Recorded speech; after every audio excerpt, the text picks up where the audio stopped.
Bem, meus amigos, então, boa noite aí mais uma vez. Estamos começando aí o nosso quarto encontro, né? Segunda-feira foi o Leandro que falou sobre o método das P-medianas, e aí, terça-feira, o professor Andrei falou sobre o quadro para tomada de decisões estratégicas, né? Dentro daquela ideia de estruturação de problemas. Ontem foi o coronel Marcelo Zavadski, que está lá no ITA, lá dos Estados Unidos, né? Professor de lá. E estamos aí, vamos bater um papo com a Alana, que é engenheira de produção, né? Está fazendo o mestrado lá na UF conosco. Aí vamos bater um papo aí sobre a questão da internacionalização, né?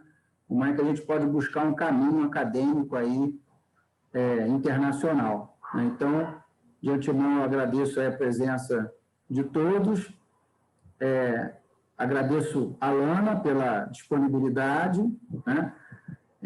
Porque, assim, é o tipo de informação muito específica, né?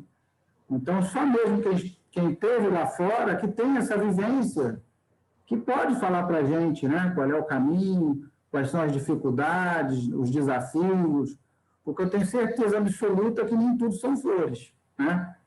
Com certeza tem aí suas dificuldades, seus desafios, né? Enfim. Então, eu acho que vai aí ao encontro de muita gente, né? Principalmente quem está buscando um mestrado, um doutorado, sanduíche, né? No exterior, com certeza vai se interessar nessa nossa discussão de hoje, né? Então, vou passar algumas... e por que eu acho interessante, particularmente, aqui, trazer esse assunto para a Casa da Pesquisa Operacional? Porque para o pesquisador da área de PO, não falta vaga lá fora. As outras eu não posso falar porque eu não sei, né? De repente, a Alana pode falar sobre Lean, como é que é, a qualidade, não sei dizer, das outras áreas. Mas eu sei que de PO não falta vaga, né? Eu tenho conhecido o meu lá da Irlanda, está lá na Maynooth University, que já falou, se você tiver aluno, pode mandar que eu quero, eu tenho bolsa aqui, tem vaga.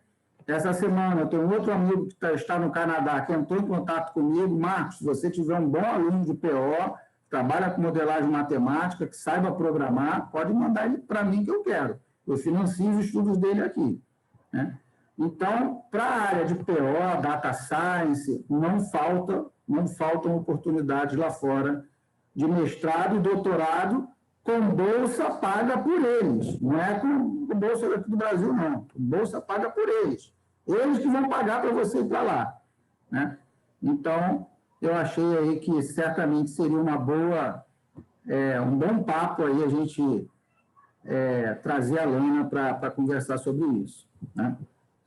Bem, então vamos lá. Vou passar aqui algumas informações iniciais. Nem todo mundo conhece aqui as nossas atividades, né? Da Casa da Pesquisa Operacional. Então, nós temos aí deixa eu botar aqui, peraí. Então, nós temos aí um site, né? www.casadapesquisaoperacional.com, que tem aí as principais informações que vocês precisam saber sobre as nossas atividades, né? As lives, os cursos, enfim. E temos aí o nosso canal no YouTube, também quem não conhece, quiser visitar, é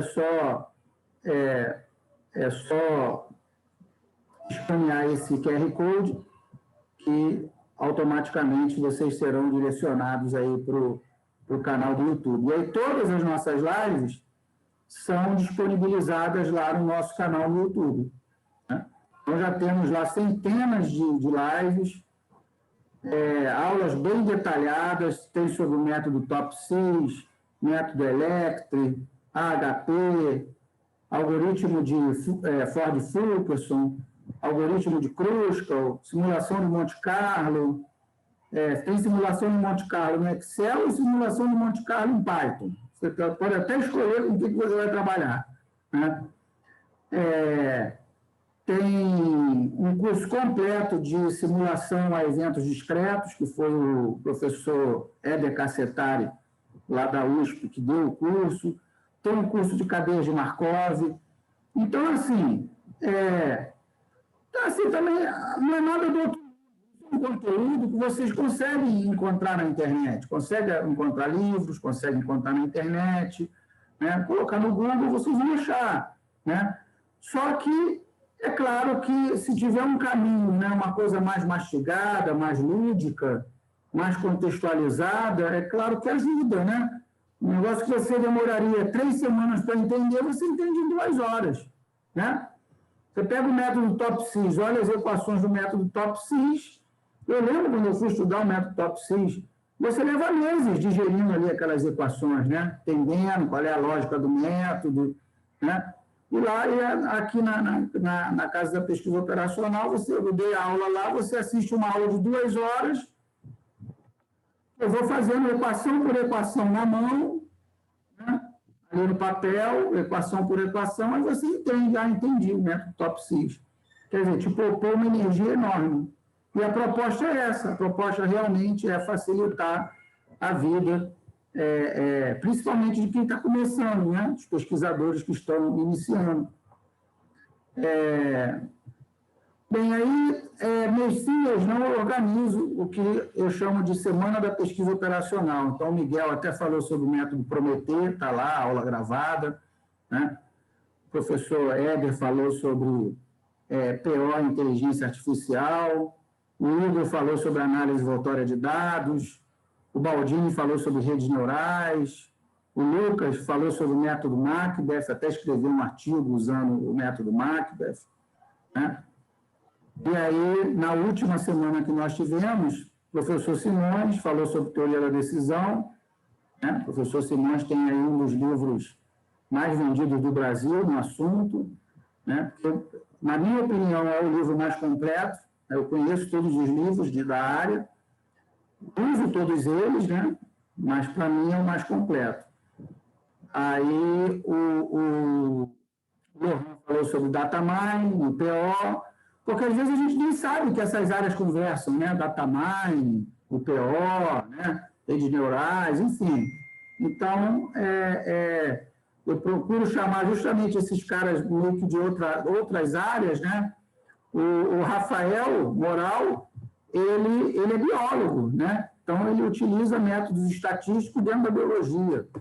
Então, eu procuro justamente diversificar assim, os convidados para vocês sentirem a interdisciplinaridade da PO, né?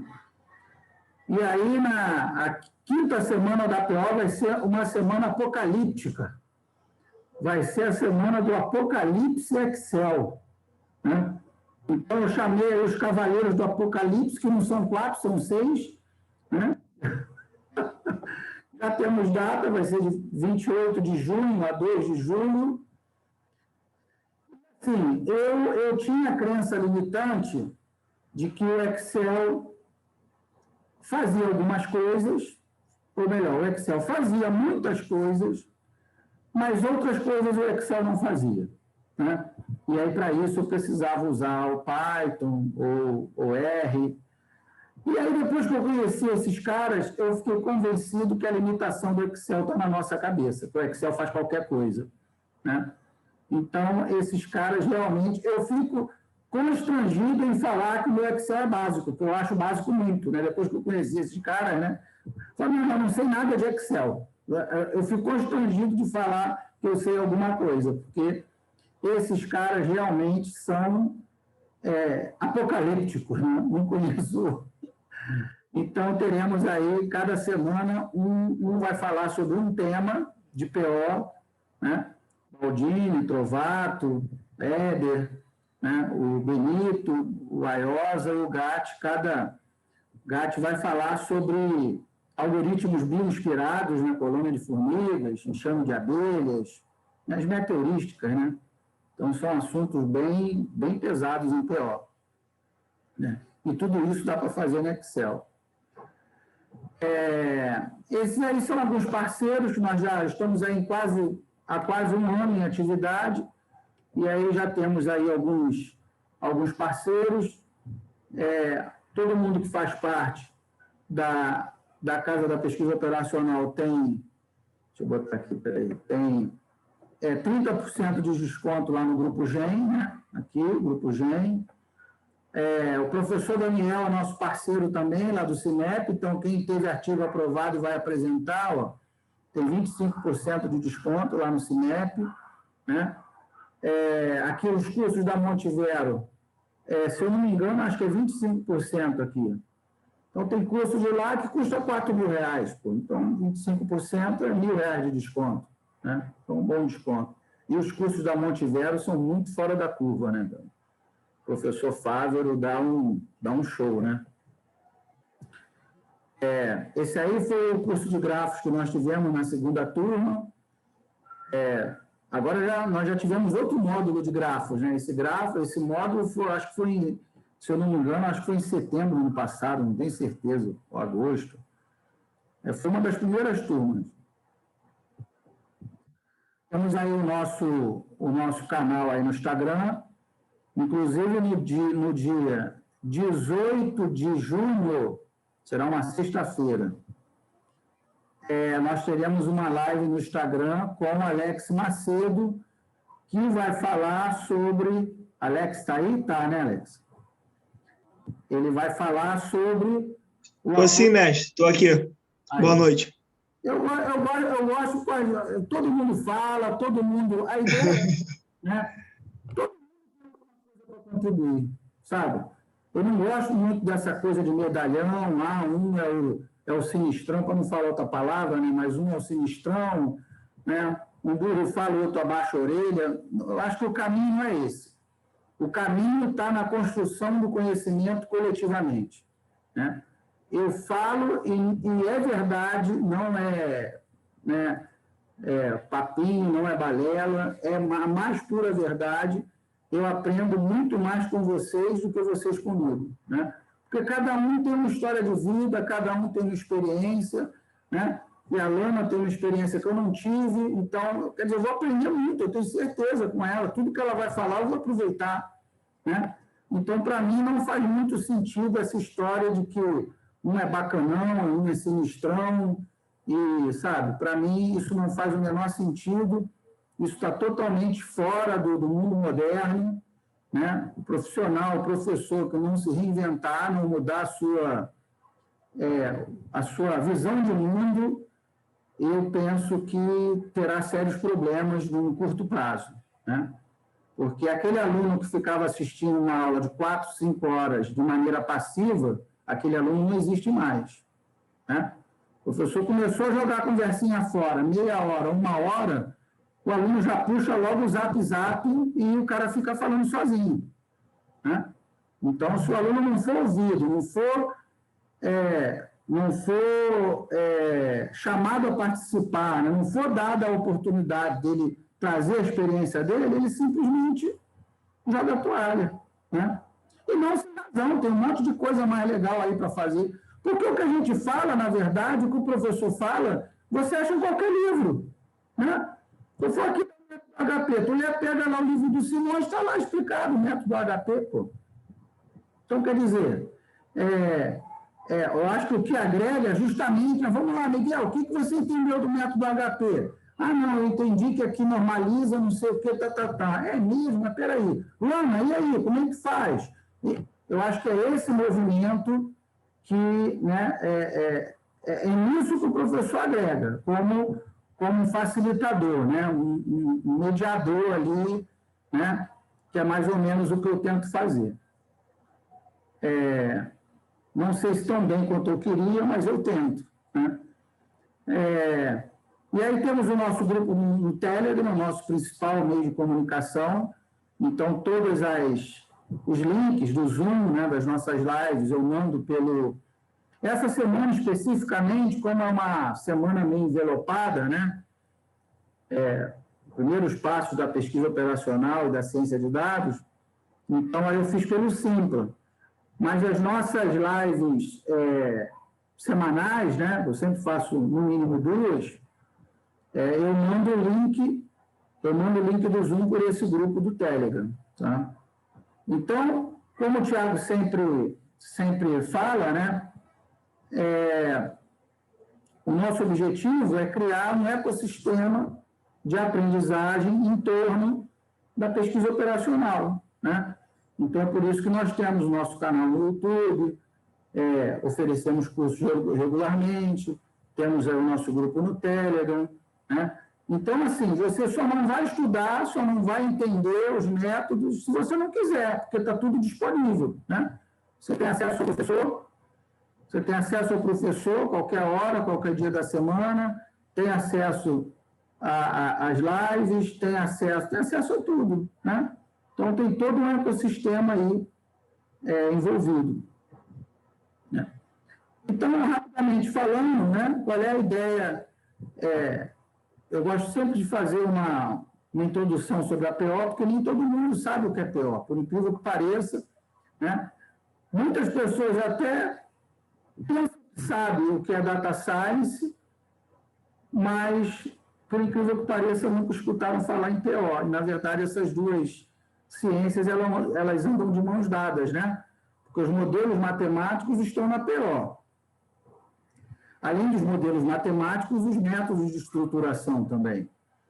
Né? E aí, a massa de dados vem do Data Science. Né? Então, esses dois se encontram e aí o apoio à decisão acontece. Né? Vê que, recentemente, a Sobraco até colocou, né, Machine Learning aqui, né, e Data Science aí como sendo áreas da PO. Né? E claro que são, né? PO sem a ciência de dados. O que você vai fazer com um modelo matemático sem dados? Ou com dados ruins? Né? E aí são algumas áreas da PO, né? O apoio multicritério à decisão, teoria dos grafos. De quase todos esses assuntos, nós já temos alguma coisa lá no nosso canal. Temos um curso de simulação de eventos discretos, temos os métodos de apoio multicritério, temos teoria dos grafos, teoria das filas, muita coisa, né? Só a estatística, que eu acho que a gente tem pouca coisa, só tem do Rafael, né, lá da Irlanda, e do professor Fernando Bastos, lá da Universidade Federal de Viçosa. Eu não carrego muito na tinta na estatística, porque para isso já tem o grupo lá do Thiago, né? O grupo do Thiago tem muita coisa em estatística.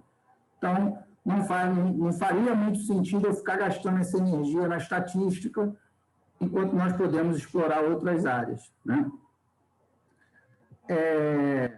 Bem, e aí, naturalmente, que nós precisamos de processamento computacional para rodar esses modelos. Né? Então, foi por isso que eu falei que eu já recebi vários contatos de professores, amigos meus, que estão no exterior, falam, Marcos, se você tem algum aluno, né, que você considere bom, e que domine esses métodos matemáticos, e que saiba programar em qualquer linguagem, em R, em Python, você pode mandar ele para mim, que eu quero. Eu pago a bolsa dele aqui. Então, foi justamente por isso que eu convidei a Lana, né? Porque as vagas de PO fora do Brasil estão bombando. Todo mundo quer o aluno de PO. Né? Então, o que eu sempre falo, Data Science e PO caminham lado a lado. Não adianta nada eu ter um modelo super sofisticado da PO se eu não tiver uma massa de dados. E também não adianta eu ter uma massa de dados se eu não tiver um modelo que dê significado a esses dados, né? Que dê forma para esses dados. E aí, eu sempre gosto de citar esse trecho aí do Philip Morse, do livro do Morse, né? Que é um dos pais aí da PO. Ao final da Segunda Guerra, ele escreveu esse livro, ele compilou os principais métodos ali que foram utilizados durante a Segunda Guerra. E aí, reparem só o que ele fala, né? Ele fala ali, ó, me parece agora que o trabalhador, né, quem for trabalhar com PO, não precisa ser um especialista num ramo particular da ciência. Então, quer dizer, o meu objetivo, quando eu trago esse trecho para vocês, meu objetivo é justamente desmistificar a PO.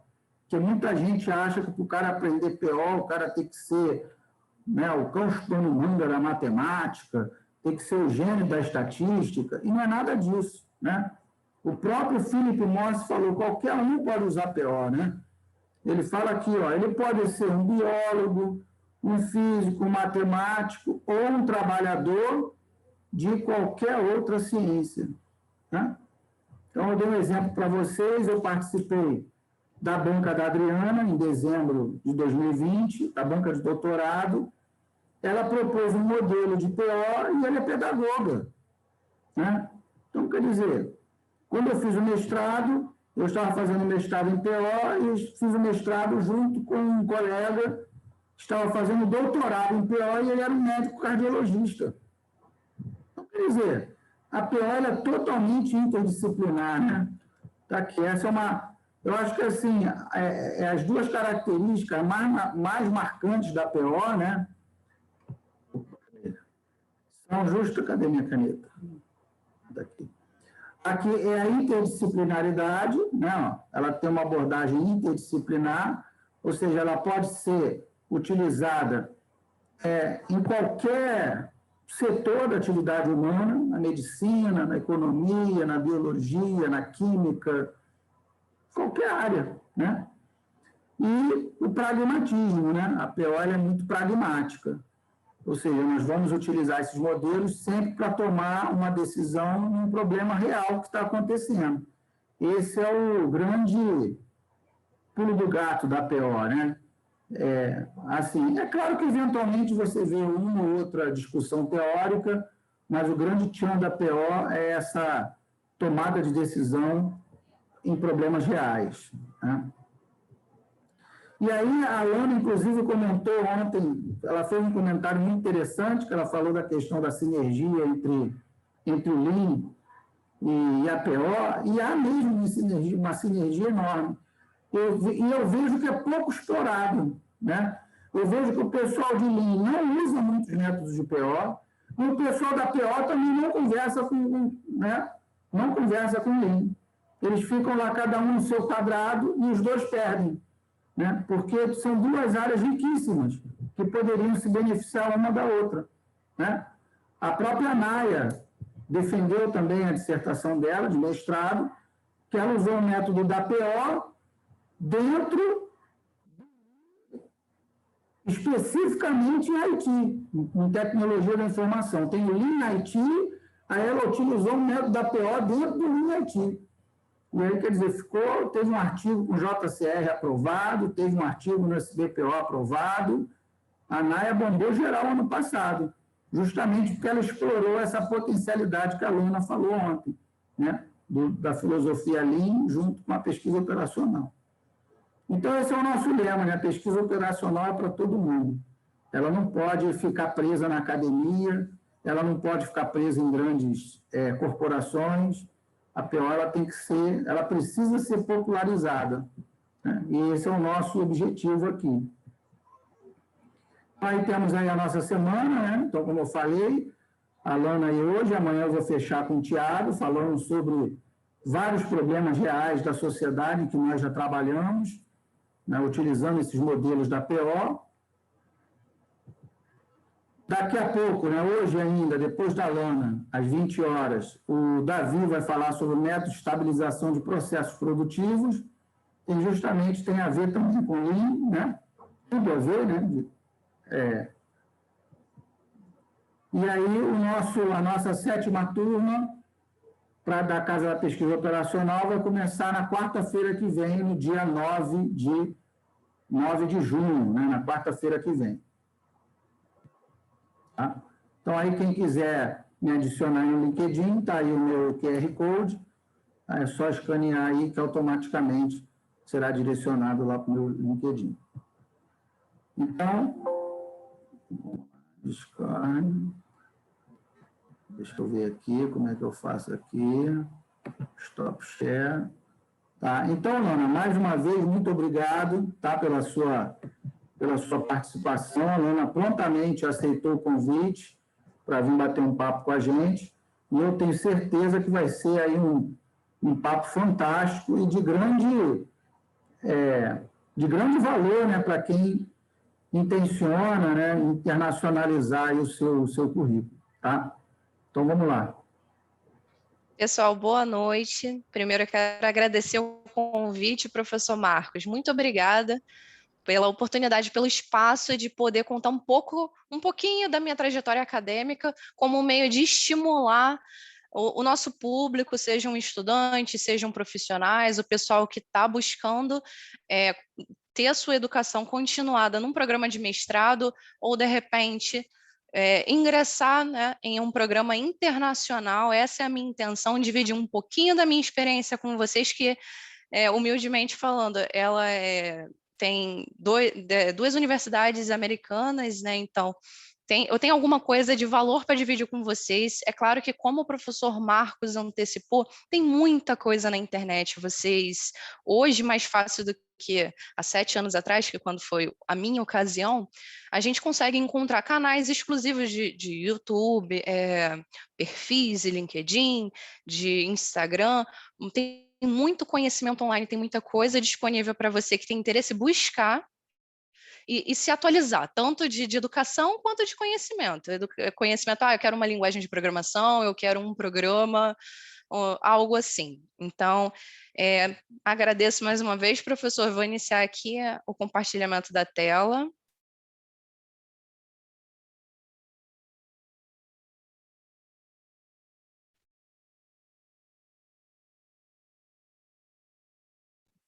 Acredito que vocês já estejam vendo. Por favor, me deem um alôzinho. Vocês estão me ouvindo bem? Estão vendo a tela?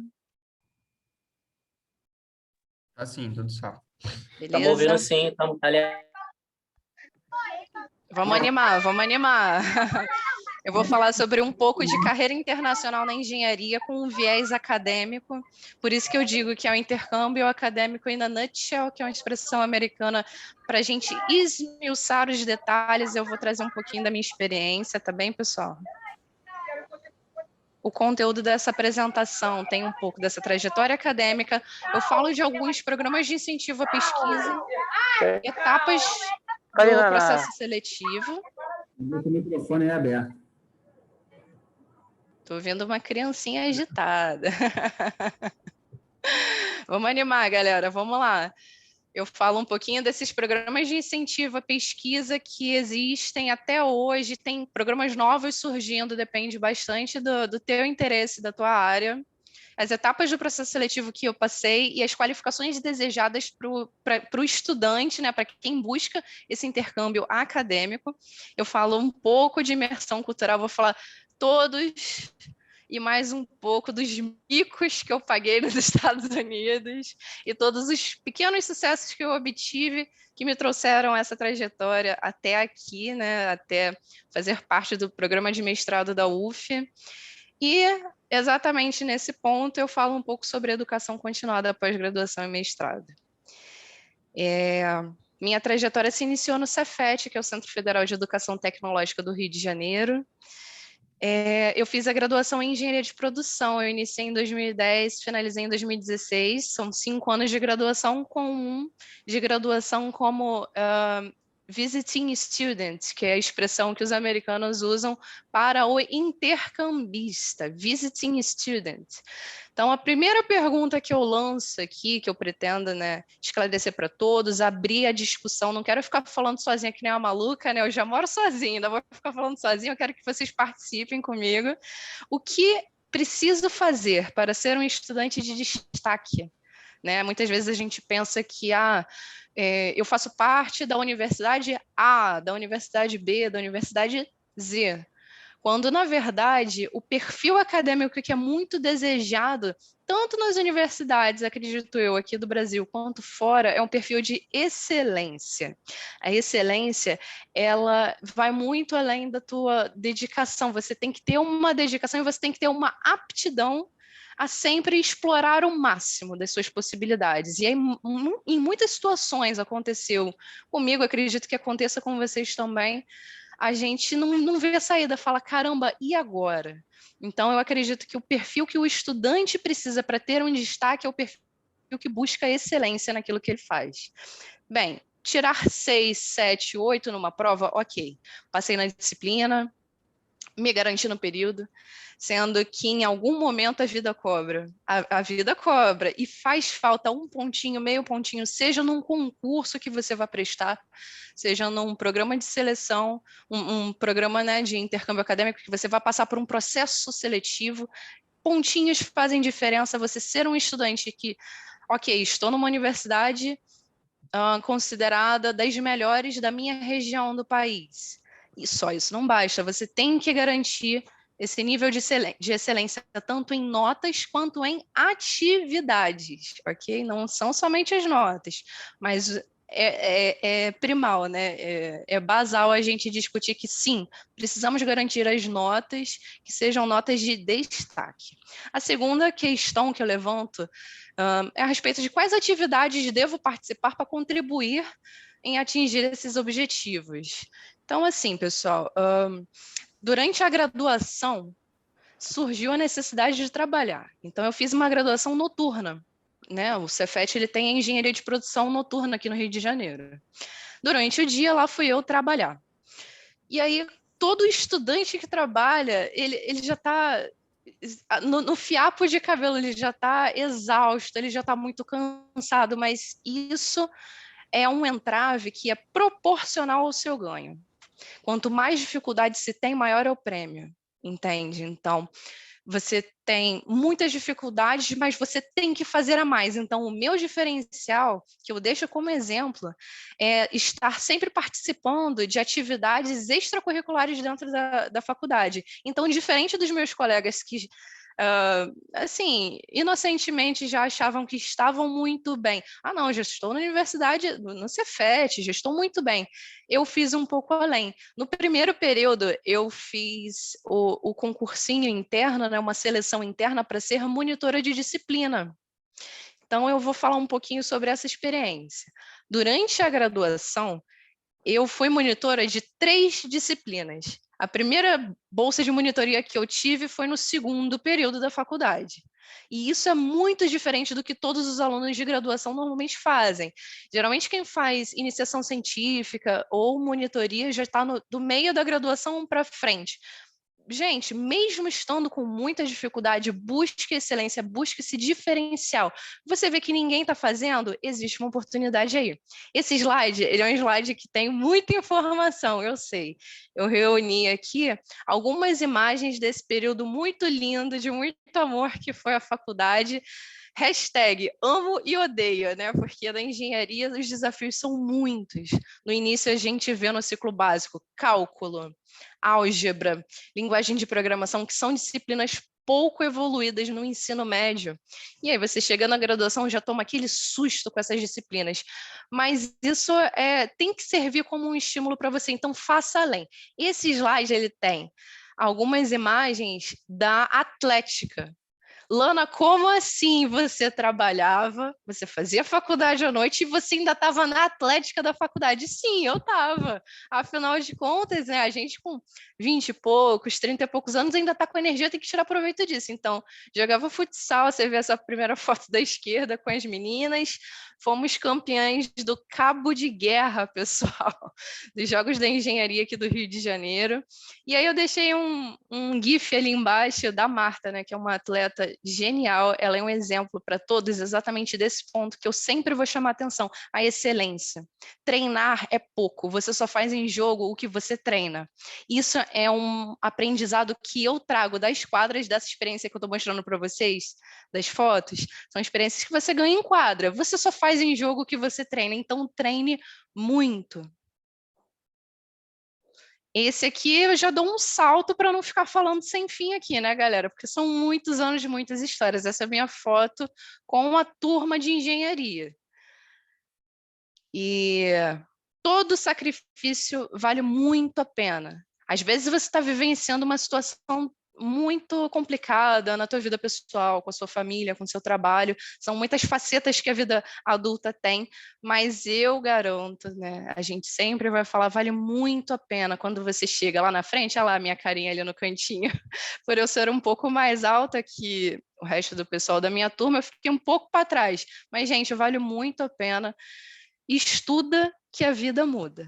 Essa é uma apresentação que eu trago um pouco da minha experiência para servir de exemplo para vocês, para ver quantas portas abertas existem que não estão na frente dos nossos olhos. A gente precisa procurar por isso. E o estudo é um caminho, é o principal caminho, eu diria que é o melhor deles. O que eu sempre comento com o Cláudio, com o Miguel, né, o pessoal que está ali mais próximo de mim, é que se você for esperar ter tempo ou ter dinheiro para fazer alguma coisa, você nunca vai fazer nada. Não existe o tempo ideal, né, professor? Não existe a hora certa. Você nunca vai ter tempo sobrando, você nunca vai ter dinheiro sobrando, né? Então, e acreditem, só piora com o passar do tempo. O tempo fica cada vez mais escasso e o dinheiro fica cada vez mais escasso. É difícil, né? São coisas difíceis você lidar com teus recursos. Um deles é o tempo, o outro é grana. Isso é muito difícil, é muito complicado, né? Esperar a minha vida profissional ficar mais estabilizada para fazer um doutorado. Não vai fazer nunca. Não pense desse jeito, pessoal. Mas tem tempo certo para eu querer isso, para eu querer aquilo. Quem está limitando teus sonhos é você mesmo. A minha experiência mostra, né? Vocês vão ver aqui até o final dessa apresentação que eu vivi uma experiência que é fora do normal. Pela pessoa que eu sou, pela história de vida que eu tenho, pelas origens. Foi um esforço gigantesco. Por isso que os frutos colhidos também são extraordinários, né? Eu falo aqui nesse slide, tem a foto desses dois colegas que fizeram graduação comigo em engenharia de produção. A da esquerda é a Mariana. A Mariana, ela ganhou uma bolsa de mestrado na Universidade do Porto. Ela foi fazer mestrado em indústria 4.0. Já o meu colega da direita, né, que está à minha direita na foto, à minha esquerda na foto, a nossa direita na tela, é o Bruno, e ele fez mestrado na Espanha.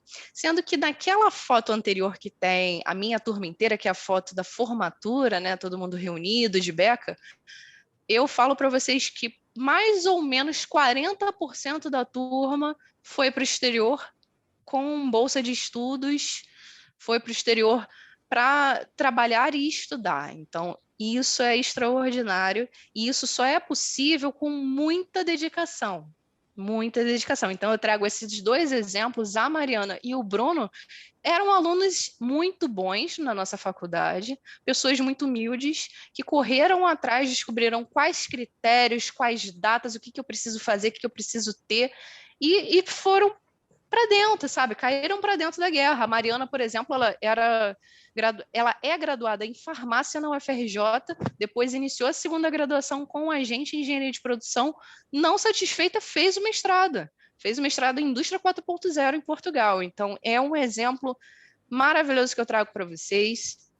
Existem muitas oportunidades e a CAPES reserva algumas. Existem alguns programas que são programas específicos do governo, existem alguns outros programas que são das universidades, depende muito do que você procura. Então, vale a pena, publicou um edital, pega e lê. Mas destrincha o edital, você tem que descobrir todo o passo a passo daquilo para que você, de fato, consiga atingir aquele objetivo. Então, eu tenho esse espaço de agradecimento à CAPES, que é a Coordenação de Aperfeiçoamento de Pessoal de Ensino Superior, do órgão do Ministério da Educação, que financiou nossos estudos, e foi a CAPES que teve o programa Ciências Sem Fronteiras, do qual eu fiz parte, que tem o símbolo aí à direita. Eu deixei, nesta apresentação, o perfil de cada um deles, o perfil da Mariana no LinkedIn e o perfil do Bruno do currículo Lattes, para depois, quem quiser aprofundar, né, ou contato com eles dois, ou ver o perfil deles dois, fez graduação onde, como é que foi, essa linha do tempo, se vocês quiserem, disponibilizei aqui. Aí vamos a Lisa Simpson, desesperada, estudando, sem parar, os programas de incentivo à pesquisa e demais atividades extracurriculares. Eu mencionei que eu fui monitora de algumas disciplinas na graduação. Isso é um diferencial. Se hoje você está na graduação, você pretende entrar na universidade, ou você já está perto de concluir, tenha certeza que iniciação científica, monitoria de disciplina, atividade de atlética estudantil, bolsa de projeto de extensão, tudo isso conta ponto. O professor Marcos está aí para confirmar para vocês que no processo seletivo de mestrado, tudo conta ponto. E cada pontinho ou bota você lá dentro ou você está fora. Né, professor? Tem gente que fica naquela, né? Vou fazer o mínimo, né? O mínimo, não participa de nada, não, assim, é lamentável, né? Infelizmente, está perdendo aí boas oportunidades, porque, como você falou, né? Já que está... eu tenho um ditado que eu levo comigo, né? O que merece ser feito, merece ser bem feito, né? Se você se propôs a fazer uma graduação, um mestrado, faça bem feito. Faça o melhor que você pode, né? Porque senão não faz sentido fazer, né? Para fazer de qualquer jeito, fazer para tirar 5, 6, né? Então, o que a Luana está falando, é importante, isso tudo a gente observa. Se foi monitor, se teve bolsa PIBIC, se participou de grupo de pesquisa, se publicou artigo, tudo isso compõe o teu perfil, né? Exato, e agora na seleção de mestrado, cada comprovante que eu tive do Cefet, que atestava a minha experiência com monitoria de disciplina, eu fui monitora de 3, eu fui monitora de Química Geral, monitora de Física e monitora de Planejamento e Controle de Produção, que é a matéria específica da Engenharia de Produção, ou seja, 3 atestados, cada um, se eu não me engano, valia 0,25.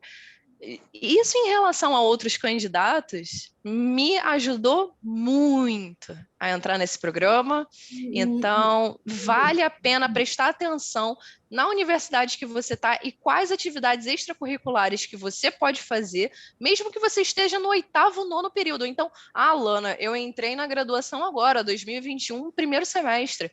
Corre atrás, vê com um professor, escolhe uma disciplina, mesmo que seja como eu, Química Geral. Lá fui eu no meu 2º período, né? Ainda no 1º ano de faculdade, atuar como assistente de professor. Então, não limite a sua atuação dentro da universidade. Pode falar, professor, diz aí. Não, eu quero falar. E também, não é que seja obrigatório, mandatório você ter um orientador ou ter né? Mas se você tiver um padrinho, se você tiver um cara que cuide de você antes de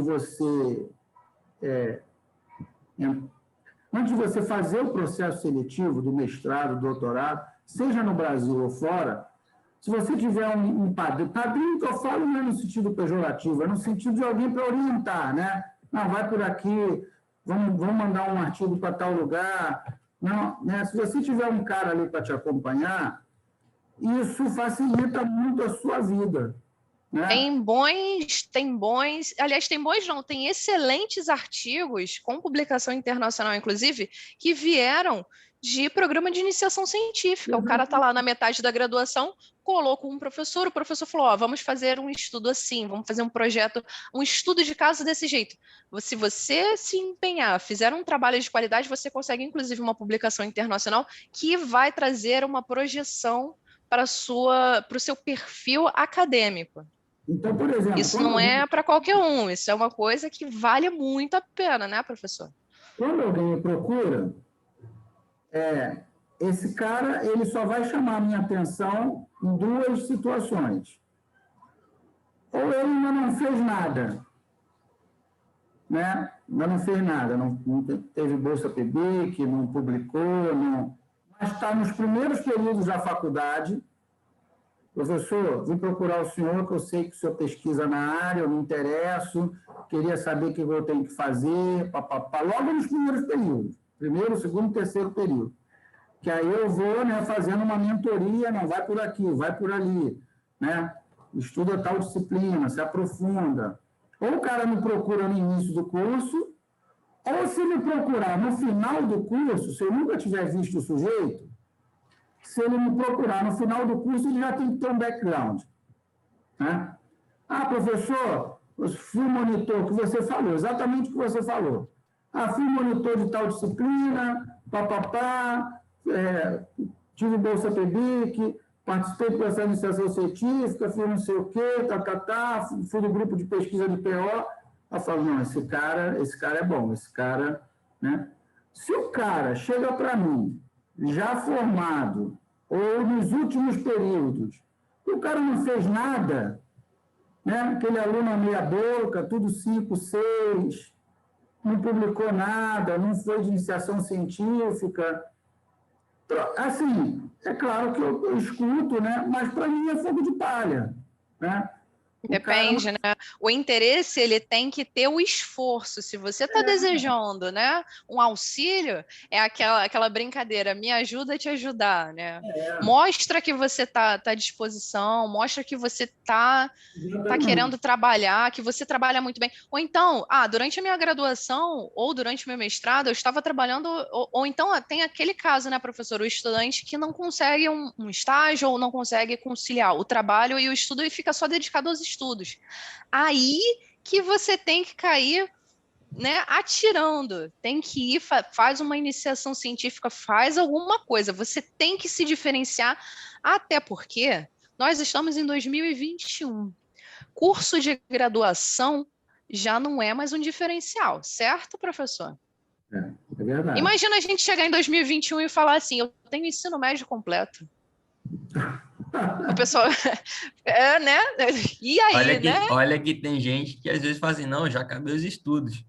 Já Aí você vai ver, não, mas... O meu sonho é um dia concluir os meus estudos, é o meu sonho, o sonho da minha vida. Eu já aceitei para a minha vida que isso não acaba. É contínuo, porque quanto mais estuda, mais tem coisa, mais portas se abrem. Ontem aquela live foi o bicho, a gente acha que a gente conhece um pouco do assunto. Cara, com aquela apresentação de ontem, nossa senhora, aí que dá mais curiosidade, que você percebe o quanto você ainda tem que estudar ainda mais. Não, e você tá... Eu já tive uma aula dos Avates, que aquela aula é perturbadora. Né? Você vê e fala, cara, isso é fundo esse assunto. E a Alana está comentando aí sobre fazer monitoria, iniciação científica, e às vezes as oportunidades, elas estão, às vezes, onde a gente menos espera. Quando eu estava, acho que no 7º período, 6º, aí o nosso saudoso professor Alker, né? Ele falou, não, vamos fazer a monitoria comigo, que você foi bem na disciplina e tal. O que é isso, professor? Pô, não. Aí, não, vamos fazer, cara. Aí tá. Aí fiz a monitoria com ele. Aí eu sabia bem da disciplina, né? Auxiliei os alunos e tal. Aí dali ele virou meu orientador, começou a me orientar. Fiz o TCC, bem feito, tal. Aí escrevemos os artigos. Quem ele chamou para banco? O Marcos. E aí eu lembro, aí o Walker meio que deixou assim, ó. Você vai apresentar tudo direitinho e vamos ver o que vai acontecer. Aí eu lembro que o Marcos ainda falou que gostou, né? A gente não se conhecia, né? A gente se conheceu naquele dia. Aí eu publiquei o artigo, eu fui para o Enegep, encontrei o Marcos lá no Enegep, aí a gente conversou. Do Miguel, no dia que eu vi ele apresentando o TCC dele. Falei, esse cara eu quero perto de mim. Então, aí eu lembro que... Muita gente banaliza o TCC, né? Faz de jeito só para praticar o evento, né? Mas na apresentação do Miguel, eu comprei o passe dele. Aí eu fui pro Enegep, aí conversei com o Marcos lá, tal, aí ele explicou o processo do IME assim, assado, você tem que fazer enviar a documentação, ter análise curricular, tal. Aí eu fiz o processo, ele falou, se você passar no processo, eu te oriento. Aí eu fiz o processo, né? Passei na época, eu fiz para o IME, fiz para a FRJ, aí eu acabei entrando para os dois. Só que aí, claro, né? Acabei seguindo lá para o IME mesmo, que era parte de computação. Apesar de eu ser de produção, mas foi um ganha mais. E aí agora é só história, né? Aí foi mestrado, doutorado, tá indo. Olha, que história bacana, né? Tem muita história boa assim, pessoal, que uma coisa puxa a outra. E às vezes você está pensando assim, meu Deus, são tantos desempregados. Eu estou vendo meus colegas de turma, todo mundo ralando, às vezes aceitando, inclusive, empregos em outras áreas, um emprego que exige uma qualificação menor, mas você precisa daquilo para a tua situação de vida, para a tua família. E aí, como é que você vai sair disso?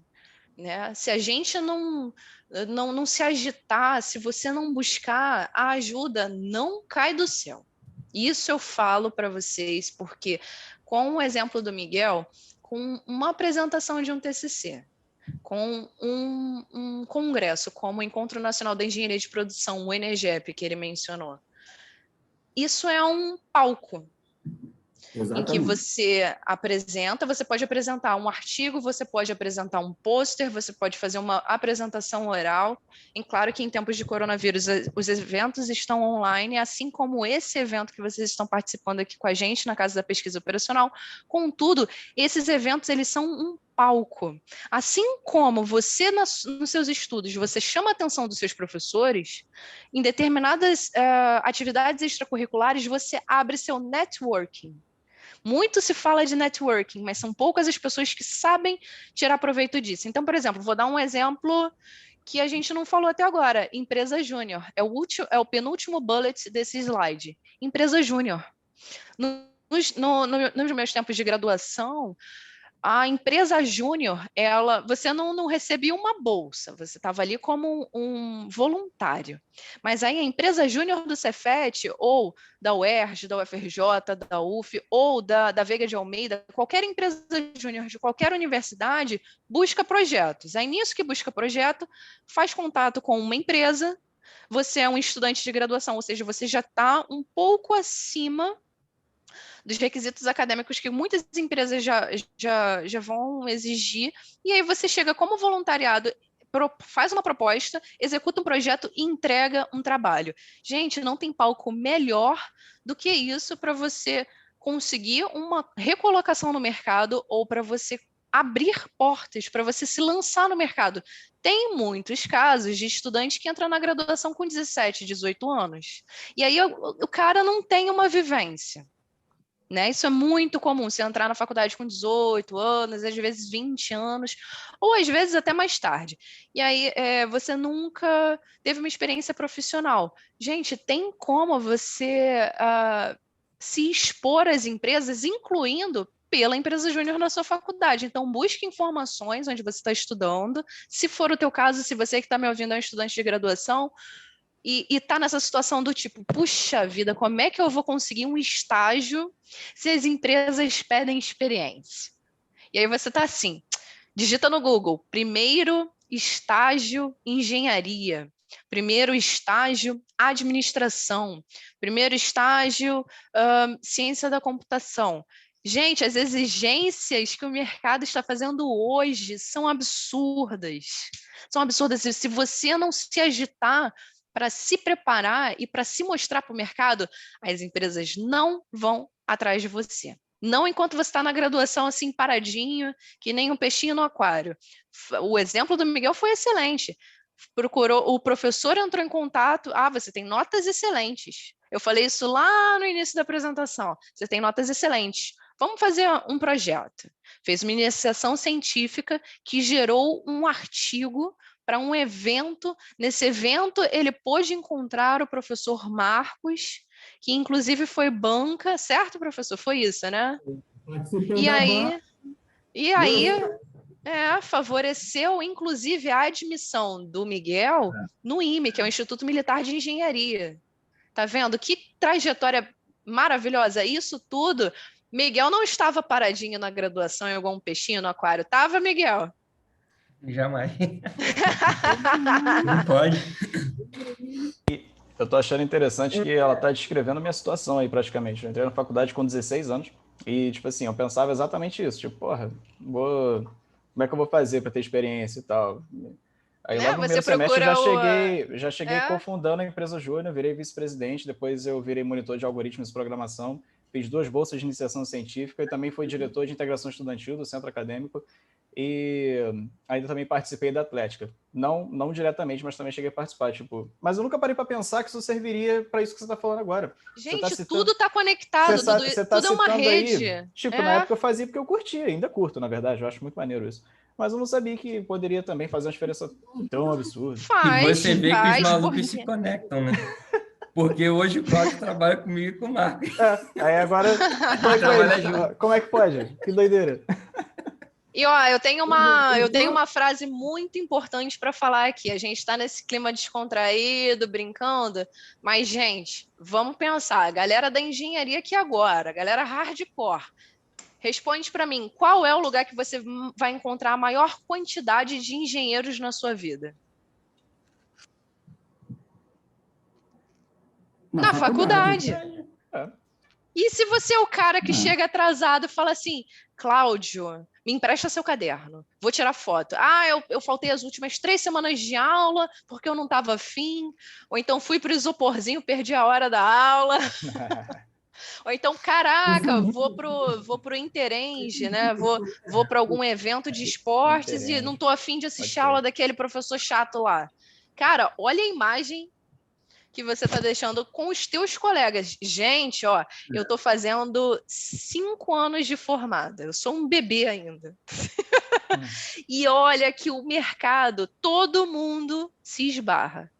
Você pode estar... Você está no Brasil, você está em Portugal, você está na Coreia, você está aonde for, para eu não falar um palavrão aqui agora, você pode estar onde você for, o pessoal se conhece, o pessoal se esbarra. Em um simples Enegep, não desmerecendo o evento, pelo contrário, em um simples evento entrante, como o Enegep é para os estudantes de graduação, você encontra o teu orientador que vai ser um orientador do mestrado.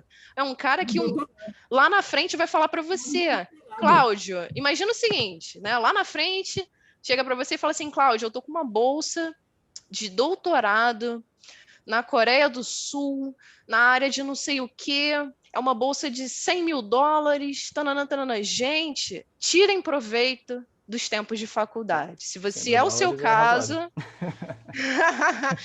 se é o teu caso, se você está me assistindo aí, me ouvindo, se é teu caso, tira proveito disso.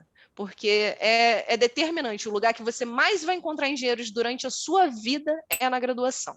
Essas relações da graduação são extremamente importantes. Eu falo isso todo dia para os meus alunos, todo dia, isso você está falando. Aquele colega que você acha super descolado, né, o cara do isoporzinho, papapá, é exatamente o colega que você não vai indicar quando o seu chefe pedir uma indicação. Você vai indicar o CDF que ia com a roupa bonitinha, cabelinho cortado, né, blusinha polo, calça jeans, sapato fechado, carinha de nerd. É esse que você vai indicar para o seu chefe. Porque se você indicar um cara legal, um cara inteligente, você também fica bem na foto.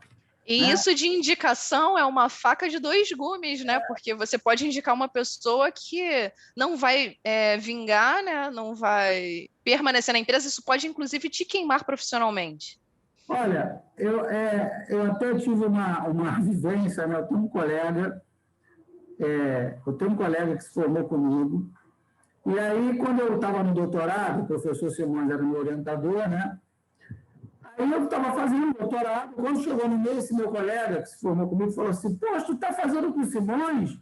Fala com ele para... Ele foi meu professor também, não sei aonde, né? Fala com ele para ele se ele me orienta e tal, né? No doutorado, quero fazer o doutorado também. Aí eu fui e falei, professor, o senhor conhece o fulano e tal, né? Meu amigo. Se eu soubesse, eu nem tinha falado que ele era meu amigo, né? Mas acabei falando, né? Quando você pertence a uma rede, quando você tem alguém que, como o professor Marcos falou, que seja um padrinho, que seja uma madrinha, muitas vezes, algum professor que reconheça o teu esforço, isso facilita muito, gente. Principalmente quando você está fora do Brasil, que aí você e Jesus Cristo. A coisa aperta, e você fala assim, meu Deus... Estou aqui e agora como é que vai ser? São essas relações que vão te salvar ou você se afunda de vez. Pois é, aí eu virei para o Simão, aí falei para o Simão e falou, quem que tu está falando? É o fulano de tal, assim, assado? Não vou falar o nome do santo, né, claro. Aí eu falei, é esse mesmo. Ele falou, mas de jeito nenhum. Eu dei aula para ele há 20 anos atrás, ele ia assistir aula de chinelo de borracha, um aluno medíocre, abaixo da média. Eu quero ele bem longe de mim. Olha só. Hoje, tem um perfil completamente diferente. É professor, é um cara centrado, mas a imagem que ficou para o Simões foi a imagem do cara lá de 20 anos atrás. Entendeu? Eu não só não oriento, como se alguém perguntar, eu digo que foi um mau aluno. E isso acontece tanto no meio acadêmico quanto no profissional, né, professor? Quantas e quantas vezes aconteceu de um colega mais bagunceiro chegar, poxa, toma aí meu currículo, me indica para a vaga. E aí, o que você vai fazer? Aí é pesado. Aquele me ajuda, estou precisando do trabalho, etc, etc. Olha a situação delicada que você pode estar por um lado ou para o outro. Às vezes verdade. você vai ser a mão que vai ajudar uma outra pessoa. Já aconteceu, entendeu? E aí você tem que ter muito cuidado com essas relações e com tudo que você faz durante a faculdade. São muitos anos, porém passa rápido. Quando a gente pisca, passou. Né? São os anos de ouro da juventude. Época de isoporzinho, época de atlética, época de empresa júnior, época de virar madrugada estudando. Tem muita coisa que acontece na faculdade, é para tirar proveito sim, mas é para você ter bastante esclarecimento do que você está fazendo. Eu, por exemplo, nunca perdi um isoporzinho. Eu organizava o isoporzinho da galera, mas vai ver minhas notas. Vai ver quantas disciplinas eu gabaritei. Vai ver. Uma coisa, outra coisa. Não deixei de ir aos eventos da Atlética. Fui medalha de ouro lá, joguei com as garotas. E ó que mulher na engenharia já é uma coisa difícil. Imagina montar time de futsal, galera. Pô, difícil, hein? Se organizar direitinho, tudo é o que eu falo, tudo é uma questão de disciplina, né? Isso aí. Tudo tem a sua hora. Tem a hora de brincar, tem a hora da chopada, tem a hora da festinha, tem a hora de estudar para a prova. Tudo é uma questão de você se organizar, né? O problema é que às vezes o cara quer tomar chopp na véspera da prova, aí na hora né? Na hora que é para ir trabalhar, ele está cansado porque estudou, e na hora que tem que estudar, ele não estuda porque trabalha, aí vira Aí enrolou tudo. E não atende os prazos, muitas vezes se perde nos prazos, não estuda com qualidade, às vezes estuda para a prova, passa o tempo, aí já esqueceu tudo, enfim. Tem bastante coisa e, bem, eu falei bastante sobre isso, vamos avançar um pouquinho. Mudando um pouco o cenário, chega de falar de Cefet, aquela relação que eu falei com vocês, amo e odeio. Enquanto eu estava lá, eu falava, não aguento mais, chega disso. Depois que a gente termina, a gente fala, puxa, eu poderia ter feito muito mais. E fica esse sentimento lá e cá. Agora eu vou falar de uma outra etapa, eu vou falar do Ciências Sem Fronteiras. A graduação em engenharia ela tem 10 períodos.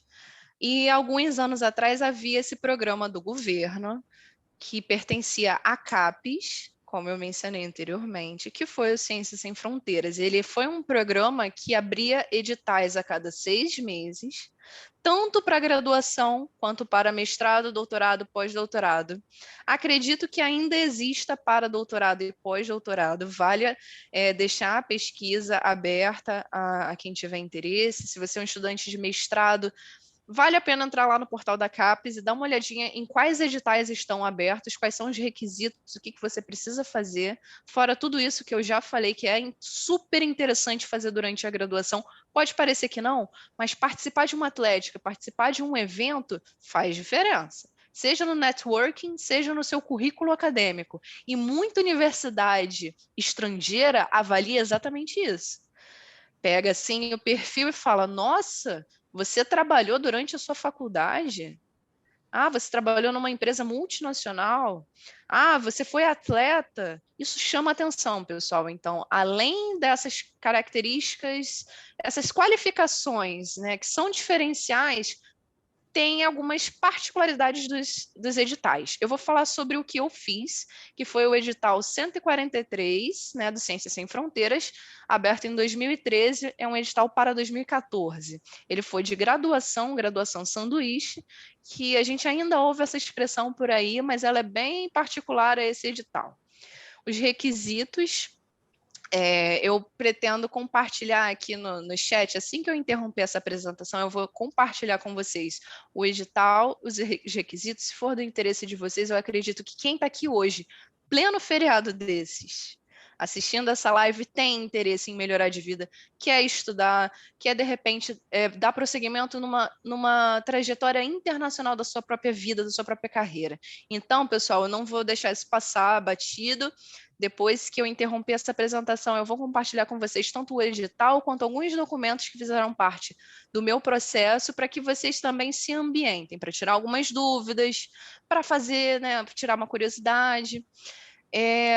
Deste edital do Ciências Sem Fronteiras, que foi um programa específico, né, os cursos elegíveis eram os cursos de matemática, ciências e suas tecnologias, assim como algumas áreas biomédicas, áreas de artes, áreas de educação física, e não compreendia as ciências sociais. Então, por exemplo, um cara que estava graduando em História ou Geografia, ou área de educação, como a pedagogia, não foi compreendido por esse edital. Esse edital pegou somente matemática, ciência e suas tecnologias, e a engenharia é uma delas, né? Uma vez que o edital estava aberto, você fez a sua inscrição no site, havia um período de homologação das inscrições, mas a sua homologação do programa só é realizada se a sua universidade assinar embaixo. Então, vamos lá. Eu sou um estudante que tiro 4, 5, 6. 4, 5, 6, 4, 5. Aí, pum, tirei um 8. Será que a minha universidade vai me aprovar? Vai homologar a minha inscrição para o programa? Cuidado com isso. Então, além de você se inscrever, tem essa etapa de homologações. Ah, mas Lana, eu não sou mais da graduação, eu estou no mestrado, eu estou no doutorado. Pois é, meu amigo, você ainda vai precisar de muita ajuda, porque a gente não faz nada sozinho, a gente precisa dos nossos orientadores e precisamos de uma relação muito estreita, muito correta. Não estou falando de amizade, eu estou falando de eu sou um estudante de excelência. E quando eu me inscrever, o meu professor vai assinar embaixo. O que eu quero dizer com isso? Ó, o quarto bullet, a essay. O que é uma essay? Essay é uma espécie de carta que você se defende para a universidade. Gente, olha só, terceiro ponto aqui desse slide, quarto ponto desse slide. E o processo em si do Ciências Sem Fronteiras, ele é muito robusto. Além da inscrição das áreas elegíveis, né? Além da homologação da universidade, você precisa escrever duas essays, né? Como foi o meu caso. Uma essay era por que você deveria ser admitido no programa? Por que você deveria ganhar essa bolsa? E a outra era uma short answer, que aí dependia do curso. Por exemplo, eu sou do curso de medicina ou do curso de fisioterapia. Quais são as suas intenções ao concluir o período sanduíche? Eu quero fazer uma publicação, quero me tornar uma pesquisadora. Então, havia essa necessidade de escrever duas essays para o programa, e na língua do país que você está se candidatando. Então, por exemplo, o Ciências Sem Fronteiras, ele teve para toda parte. A Alemanha, França, Portugal, Espanha, Coreia, China, Estados Unidos, Canadá. Posso estar esquecendo mais algum. A Hungria, teve Hungria também. Então, você vê que ele é um programa que teve por toda parte. Esse programa mandou estudante brasileiro para tudo quanto é lugar desse mundão. E aí a essay e as inscrições e todo o processo precisa ser na língua daquele local que você está se candidatando. Eu vou compartilhar com vocês 2 modelinhos de essay que eu fiz e foram aprovadas. Vocês vão jogar no Google essay universidades americanas, vai aparecer um monte, mas aqui eu vou compartilhar com vocês é uma que eu fiz e que foi aprovada. Então, essa é garantida. Carta de recomendação, professores da graduação. Gente, você pode estar a 100 quilômetros de distância da sua universidade. O seu orientador ainda vai ser o gancho principal com teus estudos. O Ciências Sem Fronteiras pedia 3 cartas de recomendação.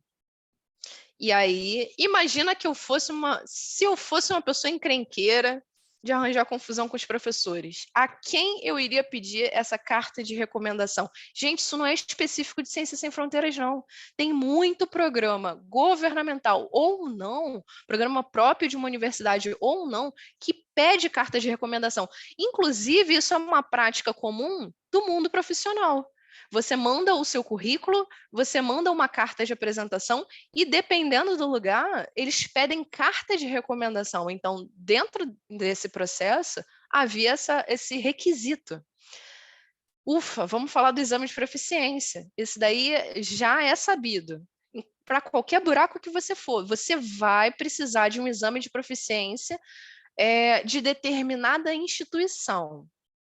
Então, por exemplo, vou me candidatar para o programa de Operations Research, né, pesquisa operacional no Canadá. Dependendo do local que você quer concorrer, Canadá fala, tem 2 idiomas, né, o inglês e o francês, que é um francês diferente, né? O francês do Canadá tem uma tônica e um pouco de gramática diferente do francês europeu. Prestem atenção nisso. O pessoal que fez Ciências Sem Fronteiras para a China, o edital deles foi um pouco mais extenso, porque a China ela tem o idioma oficial, o mandarim, mas tem mais de 100 idiomas e dialetos, tá? Então, por exemplo, o edital da China do Ciências Sem Fronteiras, ele tinha um ano inteiro de preparação no idioma, e depois de um ano você fazia o exame de proficiência quando já estava lá. E aí o Brasil decidia se te mantinha por lá ou se mandava você de volta. Então depende muito do lugar que você vai se candidatar. Gaste um tempo da vida pesquisando, entra em site, Hoje tem muito mais recurso. Vamos explorar o que a internet tem. E eu também estou aqui para compartilhar com vocês um pouco do que eu passei. Uma vez que eu passei por tudo isso, fiz o exame de proficiência, fui aprovada, submeti no portal, tirei lá a nota mínima que a universidade bolinha verde precisa. Cada universidade tem uma nota de corte de exame de proficiência, tá, pessoal? Não vai achando que você tirou 93 no TOEFL que você vai passar em qualquer universidade, não, tá? São vários exames de proficiência, são várias instituições que aplicam, cada um tem um método, e cada universidade que lança um edital pede uma nota de corte diferente. Uma vez que você já esteja com todos esses bullets, ok, vamos ticar eles aqui virtualmente, né? Requisitos, ok? Homologação, ok? Essay, ok? Cartas de recomendação, beleza? Exame de proficiência, beleza. Passei em tudo. Aí vem o TOA, né? No caso de Ciências Sem Fronteiras, que é o Terms of Appointment. Caramba, isso daí levou meses para chegar, meses. E a minha vida não parou, eu estava lá trabalhando, estudando, jogando pela faculdade e correndo atrás e esperando ansiosamente por isso. Quando chega o documento de aceite, você bate no teto e volta. É uma emoção sem igual. Vale muito a pena. Nossa, é muito emocionante. Quando você recebe esse documento, o processo inicia. Você faz todo o processo de consulado, né, que é a entrevista para a emissão do visto, você faz um agendamento, você faz a entrevista, você paga uma taxa, você emite o visto, e você tem que emitir um passaporte se você tem ou não tem. Tem todas essas etapas que você precisa ter muita atenção às datas e aos locais, né? Não é todo lugar do Brasil que emite visto. Então, aconteceu na época do Ciências Sem Fronteiras, em 2013 para 2014, dos estudantes de outros estados virem para o Rio de Janeiro por causa do consulado aqui no Rio de Janeiro, consulado americano, para fazer esse finalzinho de etapa, né, que é a entrevista e a emissão de visto. Tem que ter, todo estudante, né, todo candidato tem que ter noção que isso vai acontecer e que precisa de alguma graninha em mãos para poder viabilizar toda essa etapa, porque isso é pago pelo estudante, isso não vem pela bolsa. Requisitos de saúde. Parece até que a gente está se candidatando para a NASA, né, de tanta coisa que eu estou falando aqui. Mas isso é o mínimo, gente, porque, né, você está se candidatando para uma universidade em outro país. Então, dependendo do país que você vá, se for que nem eu, Estados Unidos, eles vão pedir tudo. Pô, Lana, mas minha mãe não guardou a minha carteira de vacinação. Eu não sei se eu tomei a BCG. Ferrou, você vai tomar de novo. O que aconteceu comigo? Um mês antes de viajar, tomei 5 vacinas. Porque eu não tinha como comprovar que eu tinha ou não sido imunizada para determinadas doenças que a universidade que me aprovou exigia imunização. Além da febre amarela, que esse daí é o basicão que a gente tem que tomar a vacina para poder pegar o avião para qualquer buraco do planeta. Então, atenção para esses requisitos de saúde também. Se você já está se preparando para um intercâmbio, começa a buscar nas gavetas, falar com as pessoas, corre atrás das vacinações, porque isso daí é um inferno. E, por último, passou nisso tudo, quando chega um mês e pouco antes da tua viagem, 45 dias, começa a vir a graninha. E aí, nesse edital de Ciências Sem Fronteiras, bem, vamos aos ouros agora, né? Ciências Sem Fronteiras foi uma bolsa de $50 mil, passagem aérea, auxílio de deslocamento, auxílio equipamento, que era para computador. Falei das passagens aéreas? Falei, né? Estou ficando gaga. Então, a gente ganha tudo, dependendo do edital que você vai fazer. Alana, eu estou no mestrado, vou me candidatar para um mestrado sanduíche na Alemanha. Preste atenção, porque esse edital não vai pagar tudo para você. Você vai precisar de um patrocínio. Então, é super comum a gente esbarrar por alguém na internet pedindo ajuda. Gente, ganhei uma bolsa para estudar na Nova Zelândia, não tenho dinheiro para pagar a passagem aérea. Me ferrei, por favor, me ajudem. E aí surge o crowdfunding, né? Que é a iniciativa na internet de você mandar um dinheirinho, de você pedir um dinheirinho para as pessoas. Então, no edital de Ciências Sem Fronteiras, eu ganhei tudo. Eu nunca tinha pisado num aeroporto na minha vida. Nunca. Eu sou nascida e criada em Nova Iguaçu, sou da Baixada Fluminense, minha vida inteira foi em Nova Iguaçu. Eu nunca tinha sequer ido para um aeroporto na minha vida. A primeira vez que eu, né, voei foi para o meu intercâmbio. Então, foi tudo uma descoberta, tanta coisa, sabe? Foi um susto e uma alegria. Eu queria dividir um pouquinho com vocês É claro que é uma imagem estática, um print de tela, mas, gente, quando esse e-mail aparece na sua caixinha de entrada, a emoção é tremenda. Você acha que você vai desmaiar, que você vai morrer, você começa a chorar, você fala, meu Deus, eu consegui. Que nem quando a gente passou para a UF, né, Miguel? Quando você recebeu aquele e-mail, parabéns, Miguel Ângelo, você foi aprovado no doutorado da UF. Você fica feliz, né? Né, menina? A gente pensa, meu Deus, deu certo! Dá um trabalho, mas vale a pena. Então, eu tirei um print, eu guardo esses e-mails, tá?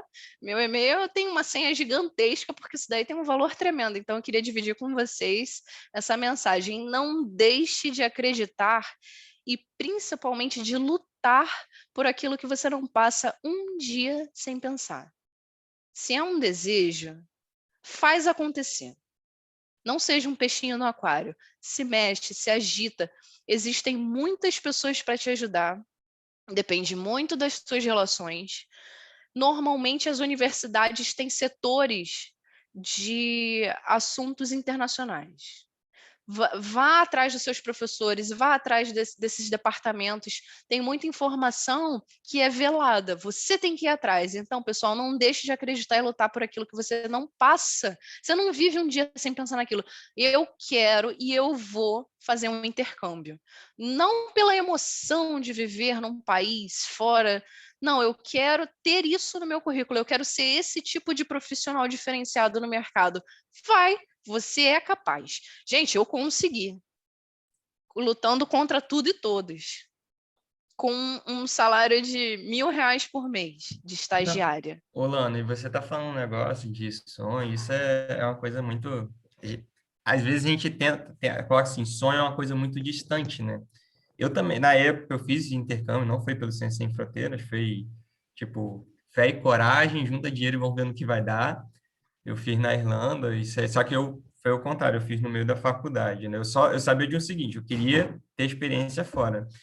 E assim, quando a gente está aqui, a gente acaba vivendo num mundo que a gente acha que o padrão do mundo é isso aqui, é o que a gente tem. e que aquilo é uma coisa muito distante. Não, pô, eu sou da Baixada. Exato. Às vezes a Eu gente era de pensa, né? isso não é para mim. E aí, quando você começa a se dedicar àquilo, realmente vai, busca atrás e consegue, e tem essa experiência fora, você fala, não, calma aí. Não, tudo tão complexo assim. Dá para fazer. A gente para e pensa, não, dá para fazer sim. Tem um jeito, tem depois um passo que você a passo. vai. É porque assim, às vezes a gente mesmo quer, mas não busca. Exato. Não, é muito sonho, nem não. Pô, mas quando você começa, aí que vai tendo retorno, né? E depois chega a hora de você ir, você faz o período que você fica lá fora, aí você vê. Até que o internacional rolou, né? não é tão distante, né? Não. Conhecer o mundo não é tão impossível. Só que assim, exige uma dedicação, exige você estar lá, ver como é que funciona, né? Então tem todo um processo. Isso aí. Você tem que buscar as informações e você tem que fazer acontecer. Poxa, tem que tirar 110 no TOEFL para eu passar na universidade Triângulos Verdes. Pô, fiz o TOEFL esse ano, tirei 72. Vou desistir. Você vai desistir? Tem outros 5 lá que estão se dedicando enquanto você está choramingando. Ou não é? Quantas vezes a gente tem que fazer TOEFL? Quantas noites e madrugadas você estudou para você passar nas suas... Cara, muita dedicação. São anos de dedicação, dependendo do objetivo que você quer alcançar. E as coisas não acontecem da noite para o dia, né? Exato, são meses. Não acontece da noite pro dia. Às vezes anos. Às vezes anos, meses, às vezes anos. Tem uma grande preparação. Mas é aquilo que eu quero destacar também. Tem gente que vai te ajudar. Sim. Não pensa que você está sozinho no planeta, que, Jesus Cristo me ajuda. Não, deixa Jesus Cristo que tem coisa séria acontecendo que ele precisa se dedicar. Você corra atrás. Vá ver com os outros estudantes, vá ver com os estudantes que já foram e voltaram. Enquanto eu estive no intercâmbio, vários alunos me mandaram mensagem pelo Facebook perguntando, Lana, como é que você fez? Lana, como é que você está fazendo aí? Lana, você não tem onde cair morta, o que você está fazendo nos Estados Unidos? O que ela está fazendo ali? Eu também, ela é da mesma local que eu, porque eu como assim? O que essa garota está fazendo? Então, enquanto eu estive no intercâmbio, aconteceu muito isso, de trocar ideia, de correr atrás de informação. A informação está aí. Corra atrás. Vai ter gente que vai te ajudar, vai ter gente que vai virar as costas também. Vai ter professor que vai falar assim, você está pedindo carta de recomendação, mas logo você... E aí você vai ter que lidar com isso daí também, né, galera? Eu me lembrei de uma coisa aqui que eu queria destacar. Vocês estão vendo essa foto à esquerda? Eu que tirei. Foi um evento lá na faculdade que o Mr. Clinton esteve, porque ele frequentou a Universidade do Arkansas, essa aqui, ó, que eu estou até com a camisa hoje, que foi a faculdade que eu frequentei. Ele foi aluno e foi professor por lá. E em época de campanha eleitoral, eles percorrem todos os estados e todas as universidades de mais impacto, vamos chamar assim. Gente, eu estive a, 10 metros de distância de Bill Clinton. Como assim? Tudo é possível. Acreditem em mim, acreditem no Miguel. Gente, dá para fazer. Precisa de muita dedicação, mas você consegue. Olha essa foto aí, essa foto horrorosa, borrada, com esse celular meleca que eu tinha, que não tinha nem resolução pixel, sei lá que merda que era.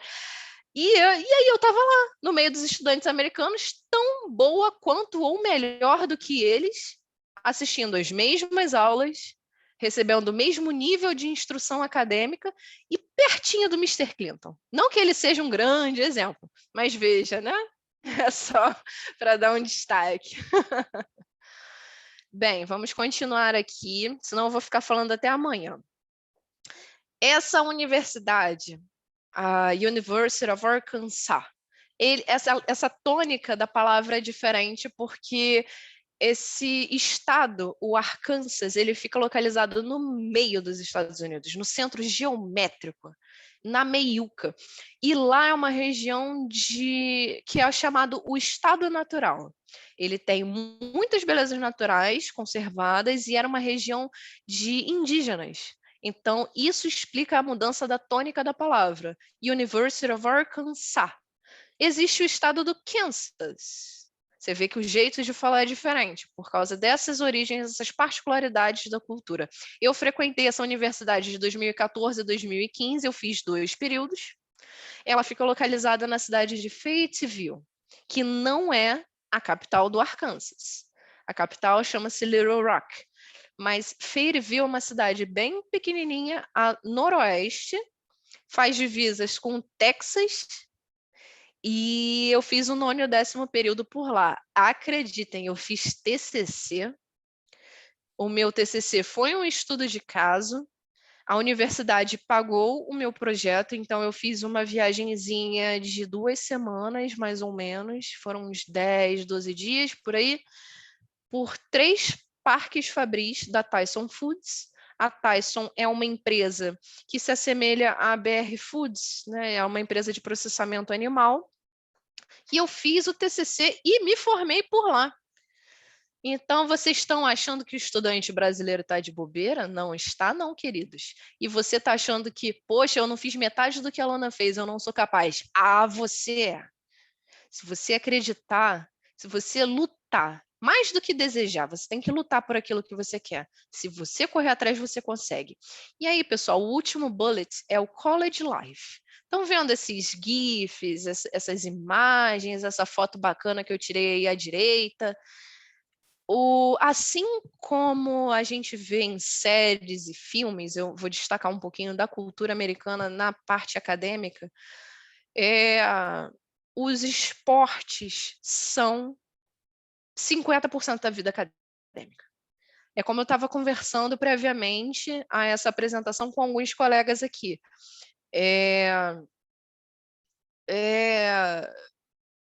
A diferença cultural que existe para o Brasil, ela é gritante, seja na carga horária. A gente estava numa discussão sobre carga horária. Nossa, os cursos do Brasil duram 5 anos, lá duram 3, 4 anos. Aqui a gente faz uma graduação em engenharia mecânica, lá eu vou me graduar em Industrial Engineering com major em Psychology, e aí eu vou fazer uma outra minor em Arts, sabe? Então tem umas particularidades da College Life que são muito bacanas. Por exemplo, eu fui bolsista do Ciências Sem Fronteiras, mas eu poderia ter sido bolsista do vôlei, do tênis. Eu, de Nova Iguaçu, cheguei na Universidade do Arkansas e dei de cara com uma menina de Nova Iguaçu que era bolsista de atleta. Ela recebeu uma bolsa de atleta, ela era tenista. Então, assim, para você que, de repente, é um militar que é atleta, ou então você que é um atleta, que você que joga futebol, esteja atento a essas bolsas também, porque muito da vida acadêmica, né, o college life, tem esportes. E essa universidade, a Universidade do Arkansas, ela é centenária. Ela é de 1871. Ela é muito antiga e muito grande. E diferente do Brasil, as eliminatórias universitárias, né, que eles chamam de SEC, são pelas ligas universitárias que os atletas profissionais surgem. Dificilmente um cara vem just out of the blue. Ele não vem do nada, ele vem da vida acadêmica de universidade. O olheiro de um time grande vê e chama o cara para se tornar um profissional. Então, até isso existe na cultura americana, nessa parte acadêmica. Elana, só fazer uma intervenção aí, uma experiência que eu tive de Estados Unidos. Quem está falando? Felipe. Opa! A experiência que eu tive de assistir um jogo da NBA, né, dos Los Angeles Lakers, e você chega no estádio, né, tem um lugar marcado, então tem aquele portfólio com todas as estatísticas daquele jogo que vai acontecer e a escalação dos times, né? E dos dois times, tanto do time da casa quanto do adversário, do lado do nome do atleta tem a universidade que ele frequentou, né? O quanto isso é arraigado, né, na cultura deles, essa ligação do esporte com a universidade. E tinha um brasileiro no time que o nome dele estava lá e do lado só escrito Brasil, né? Não cita a universidade que o cara... Infelizmente, a gente não tem isso por aqui. Poderíamos ter, né? Imagina, o time de basquete da universidade, bolinhas roxas, né? E aí depois o Palmeiras chama o cara, o Grêmio, o Flamengo. Aí você vai ter o time Flamengo enfim, tem isso, né? Poderia ser Muito mais além, isso reflete na força olímpica dos Estados Unidos. Por quê? Exato. Porque os Estados Unidos investe no esporte, os drafts são tudo tirados das universidades, de draft do beisebol, draft da NBA, Todos. E fortalece os atletas, eles têm um ótimo desempenho nas Olimpíadas. Por isso que hoje os Estados Unidos é uma força olímpica, por causa do draft universitário, por causa do esporte universitário, né? E eu ainda digo mais, eu tô falando com o Felipe, certo? Isso. Então, Felipe, ainda digo mais. Na educação primária, eles estudam música e teatro. Então... eles têm essa cultura de estudar coisas que para a gente é extracurricular, né? Para eles é obrigatório. E você imagina o impacto que isso tem na criança que vai assistir o jogo da NBA e descobre que o ídolo dela é médico, por formação acadêmica na universidade. Eu acho que o Kobe Bryant era médico, formado em medicina. Aí tu vê assim, um negócio desse, né? Pô, me marcou que eu vi, o cara é médico e está jogando basquete profissionalmente, né? Imagina para a criança o que é, né? Pô, se eu quiser ser jogador de futebol, eu tenho que ir para a universidade. Se eu não quiser, também tenho que ir para a universidade. E quantas séries a gente já assistiu, filmes, que a gente viu isso, né? O cara tá na high school, faz uma seletiva, ele ganha uma bolsa de universidade para jogar futebol, né? Ou beisebol, sei lá, basquete, e isso muda a vida do cara, porque dali para ser profissional é um pulo e os profissionais ganham muita grana. Muita. E mesmo que ele não vire profissional. Mesmo que ele não vire profissional, ele vai sair de lá como profissão, minimamente. Isso, não, e a graduação, ela não existe graduação pública, tá? Para quem não conhece, todo curso superior é pago. Existem as HBCUs, que são as universidades que elas fazem uma reparação histórica, que elas são voltadas ao público negro. Agora é a parte esquisita da cultura americana, tá, pessoal? Eu posso estar passando uma tendência para vocês, mas se vocês pesquisarem, vocês vão encontrar essas informações que eu vou compartilhar com vocês. Existem as HBCUs, que são voltadas ao público negro. Existem essas colleges, como a University of Arkansas, que é uma estadual, porém ela não é pública, nenhuma universidade é pública. E aí o americano, para ter acesso a uma universidade, ou os pais, no momento que ele nasce, né, que um filho nasce, o pai começa a juntar grana, ou ele ganha uma bolsa de atleta, algum outro tipo de bolsa, ou a grande maioria dos americanos faz um student loan. Você pega um baita empréstimo, para eu não falar um palavrão aqui, você faz um empréstimo como se fosse empréstimo aqui no Brasil para a gente comprar uma casa, sabe? E aí não existe universidade pública, toda universidade é privada e paga. O conceito de público, ele é aberto a público. Qualquer pessoa pode ser admitida. Só que ainda assim, não existe ser gratuita. Nós temos universidades federais, estaduais, as federais da cidade de não sei o quê, federais regionais, né, como, sei lá, o FABC, mas lá não existe nada disso. Então, o americano médio, vamos chamar assim, o americano médio, ele pega um student loan, ele faz a faculdade dele, ele vive a college life dele, e aí ele vai ficar pelo menos uns 10 anos da vida pagando os estudos. Então, eu acho que vale a pena, né? Você conseguir uma bolsa de atleta. Eu acho que vale bastante a pena.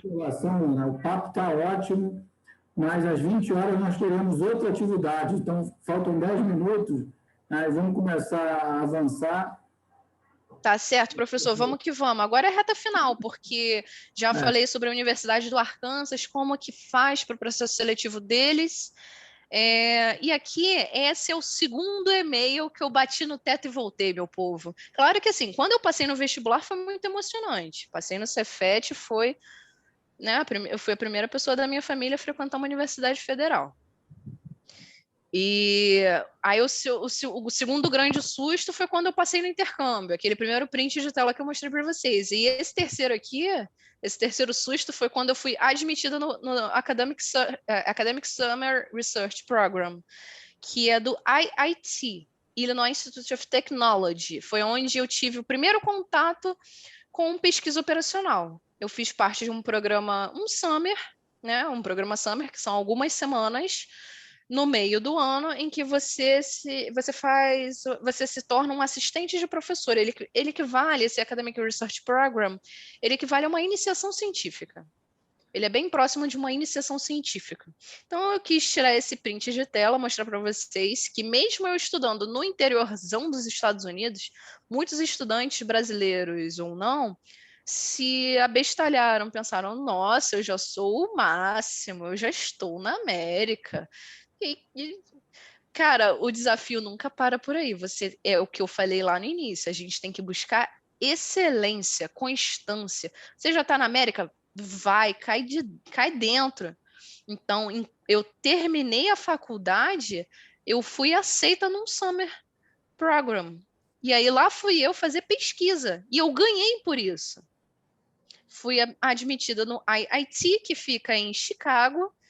Então, eu saio da cidade de interior, eu saio da college life e me mudei para Chicago com a cara e com a coragem, aluguei um carro, botei todas as minhas tralhas dentro e fui dirigindo para Chicago para fazer pesquisa com pesquisa operacional, métodos computacionais, em específico a parte de simulação, e o meu case foi o case de simulação de Monte Carlo. Quando você pensar que atingiu um objetivo, é chegado o momento de almejar ainda mais, pessoal. Essa é a etapa final dessa apresentação. Eu mostro eu toda feliz com o meu pôster, apresentando na Semana da Engenharia do IIT, sobre a simulação de Monte Carlo no auxílio à decisão de uma escolha de carreira. Eu fui assistente de pesquisa, com pesquisa operacional. Foi um programa de 6 semanas. E, como eu já mencionei, lá em Chicago. Minha orientadora, ela é nascida no Brasil, mas ela é criada nos Estados Unidos desde bebê. Então, ela frequentou Berkeley. Ela é professora universitária, ela é uma pesquisadora. O marido também, né? E desse programa foi o primeiro contato com pesquisa operacional, ciências, essa parte mais específica e totalmente relacionada ao mestrado que eu fui admitida hoje, que é o mestrado na UF em modelagem no apoio à tomada de decisão, que pertence à engenharia de produção e é uma das áreas da pesquisa operacional. Eu queria falar rapidamente, para o professor não arrancar minha cabeça do lugar, sobre as universidades americanas de maior prestígio. A gente vê muito filme, né? A gente vê filme pra caramba. Então, a gente vê muito Ivy League. Gente, a Ivy League é fora do normal, gente. Se você consegue ser admitido para a Ivy League, meus parabéns. Além de serem universidades caríssimas, elas são extremamente seletas porque elas não querem inclusividade, elas são exclusivas. Quais são as universidades que pertencem à Ivy League? Brown, Columbia, Cornell, Dartmouth, Harvard, Pensilvânia, Princeton e Yale. E aí você fala, Lana, cadê o MIT? Não pertence à Ivy League, porque a Ivy League originalmente ela é uma liga de esportes, de futebol. E aí essas universidades, elas são, como eu disse ali no bullet, os cursos mais notórios são moda, mercado financeiro, políticas públicas. São dessas universidades que saem os políticos mais notórios dos Estados Unidos, artistas, as pessoas mais notórias, e tem essa dificuldade. Aí eu achei um GIF interessante, que é esse aí de baixo, que é o Joe Biden, falando o seguinte: que diabos você pensa que eu sou, que você acha que eu tenho que ter uma graduação na Ivy League para ser presidente? Onde que você está com a cabeça? Porque, diferentemente de todos os outros presidentes americanos, ele não tem uma graduação numa Ivy League. Já a costa oeste, predominantemente as Ivy Leagues estão na costa leste, tá certo? A costa oeste, a Golden Coast, concentra áreas de tecnologia, indústria criativas e engenharias. É onde está o Silicon Valley, que hoje em dia tem série, a gente vê muita matéria, a gente vê as empresas unicórnio, a gente vê muita informação sobre a costa oeste. nós que somos da área tecnológica, área de engenharia. Então, pessoal, estou mostrando o mapa da mina para vocês. Não procurem a Ivy League se vocês quiserem fazer pesquisa em engenharia, tá? Recomendo a quem quiser mais informações sobre bolsas de estudos. Eu achei um site bem bacana, bem estruturado, que mostra todo esse passo a passo que eu também estou passando para vocês, mas por ser um site é mais tranquilo de você ver com calma, ver posteriormente, tá bom? Não que não vale a pena fazer pesquisa ou fazer programa de intercâmbio para essas universidades, elas são muito mais exigentes, elas são bem mais difíceis. Então, vai do que você quer, tá certo? A educação continuada, ela é sem fim. A minha trajetória, como eu já falei 1 milhão de vezes aqui, eu tive a graduação em engenharia de produção, eu fiz o undergrad como uma visiting student na Universidade do Arkansas, eu pesquisei com pesquisa operacional no IIT, eu sou Green Belt Lean Six Sigma no Cefet e especialista em melhoria contínua porque eu fiz um MBA na UFRJ. Aí vocês falam, Lana, você não vive? Eu vivo, tá? Eu vivo sim. E agora fui admitida no programa de engenharia de produção, em modelagem e simulação no apoio à tomada de decisões. Gente, a educação continuada mesmo. O professor brincou, Miguel brincou também, que quanto mais a gente estuda, a gente pensa, concluir os estudos. Não existe concluir os estudos, porque cada vez mais o mercado de trabalho exige muito conhecimento nosso, seja o processo seletivo que for, às vezes estágio. Os caras estão pirando, pedindo alemão diferencial, pedindo Python, RM, Java. Cada vez mais está mais exigente, mais capacitação você precisa ter, corre atrás, porque boa parte desse slide, de toda essa formação, fui eu e o meu esforço. Claro que eu tive a ajuda dos meus pais, eu tenho uma família, né? Mas eu me dediquei muito aos estudos para chegar ao desenvolvimento acadêmico que eu tenho hoje. E ainda falta muita coisa. Porque se vocês pegarem o currículo do Miguel, é um nojo. Se pegar o do Pablo, é porque o Pablo não está aqui, mas se pegar o currículo de Pablo, vocês vão ficar espantados o quanto a gente estuda e quanto a gente ainda sente que precisa estudar. Tô mentindo, Miguel? Calma que você já viu o currículo do professor Marcos? Esse daí, pelo amor de Deus, pelo amor de Deus. O currículo do Marcos é indiscutível. Não insere na discussão, porque não. Tira ele da discussão. O que a Lana está falando, tudo é uma construção, né? Aos pouquinhos, todo dia trabalhando.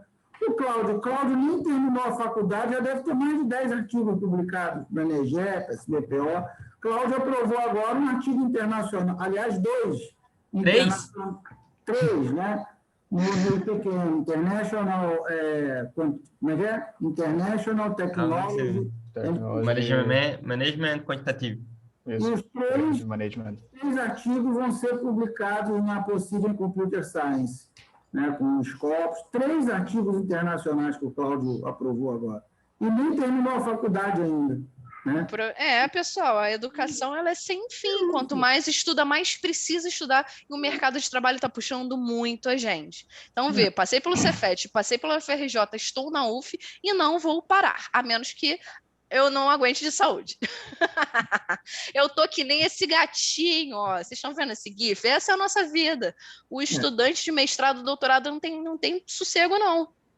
Não tem. E eu quero encerrar essa apresentação, né, agradecendo a todos que estão aqui, as palavras tão sábias do professor, dos colegas que dividiram um pouco da experiência com a gente, que estão, né, que estão continuamente investindo em educação e vou chamar de dissipação de conhecimento, né? Porque a gente estuda, mas a gente também transmite o conhecimento.